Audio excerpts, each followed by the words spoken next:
You know how sometimes you just kind of wish you could reverse time? Well, I happen to have this teeny tiny little flux capacitor. This is what makes time travel possible. The flux capacitor. This is probably crazy, but I was just thinking maybe yeah. Hey, that worked. All right, 88 pages. Here we go.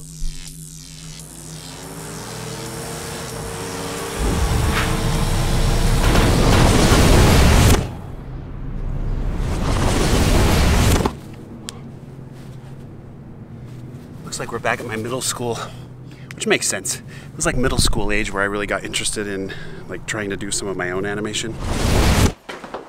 I remember one day in school, I was in my English class, which is around here somewhere.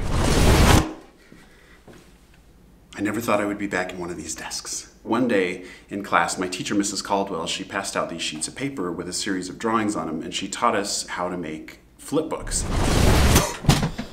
I'm gonna break this chair if I do that again. So I came home from school, and I remember sitting here at this very table, right here. And so I made this flipbook out of some index cards, and I couldn't wait to show my teacher the next day, and you know, I just loved it, and I kept making more. Okay, so this was my room growing up, and there's a bunch of stuff in here that my brother and sister and I made. So besides flipbooks, one of the things that just totally captivated me was stop motion. So let me show you a couple things here. This clay guy, this was for a little film I wrote and was going to animate.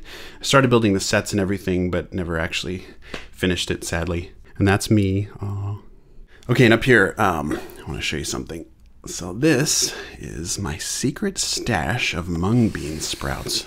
I sprout mung beans on a damp paper towel in my desk drawer. Very nutritious, but they smell like death. Okay, so actually these are not mung beans. But before I open this box, of course you guys know me for flipbooks, but some of what's in this box are the clay figures from the very first stop motion animation I did as a kid. So some of the things in here are like 28, 29 years old, which is crazy because the clay is actually still soft and flexible. That is great and frankly kind of amazing. And not everything in this box was animated. There's just, you know, a bunch of random clay stuff in here too that I made, like Tim Burton's first Batman movie. I was obsessed with that movie. I'm Batman. And I was always drawing the bat symbol. This is a mold of my nose from when I was a teenager. Always got to have one of those. Let's see if it matches. What do you think? This is a clay whistle. I made a bunch of these in my ceramics class. That was gross. So in the first animation I did, I had this little guy riding a skateboard. This is his mom, skateboard ramp, his breakfast table. He's a very messy eater. And the vacuum that sucks up his skateboard. So I'll actually show you guys some of this animation in just a minute. I filmed it on a Super 8 film camera that my parents had, which had a setting that let you shoot one frame at a time. So it took these little 3-minute reels of film. And so I remember setting up the camera outside on our driveway and just filming this little guy one frame at a time, you know, riding his skateboard along the cement. And I remember my neighbor Bill coming over and standing at the end of the driveway asking what I was doing. And so I told him I was animating and all this stuff, and he just thought it was so cool. That was actually kind of part of the fun of shooting stop motion on a Super 8 camera, is that you didn't actually know how it was looking as you were animating. You had to shoot your whole reel of film, take it to the Photoshop, send it in, get processed, have them ship the film back, and then you get your little reel of film, hook it up to the projector, turn it on. Yeah, then like seeing it for the first time was just so cool. And it's like blurry and shaky, but that moment is the best, just finally getting to see what you had made. So right now I think what I'll do is I'm gonna turn on my old Super 8 film projector and let you guys just see some of the first animation that I did. Anyway, here's what I did as a kid. Okay.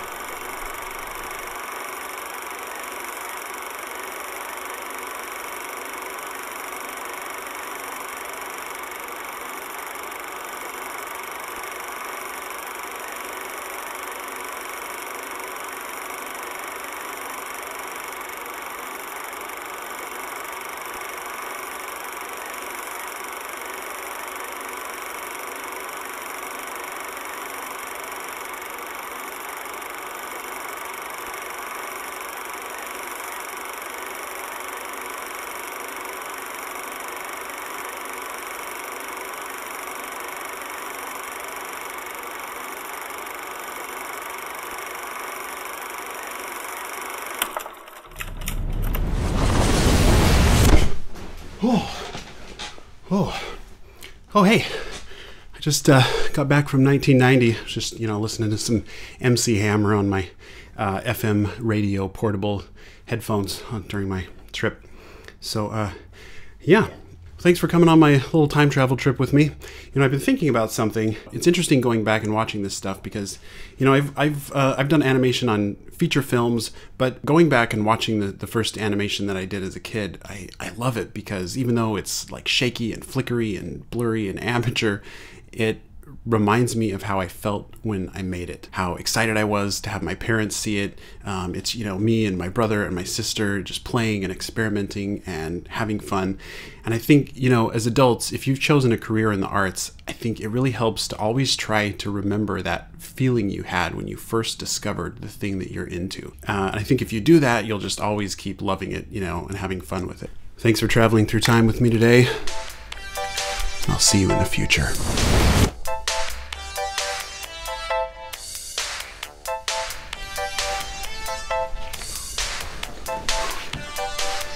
Touch this. Oh, can't touch this. Oh.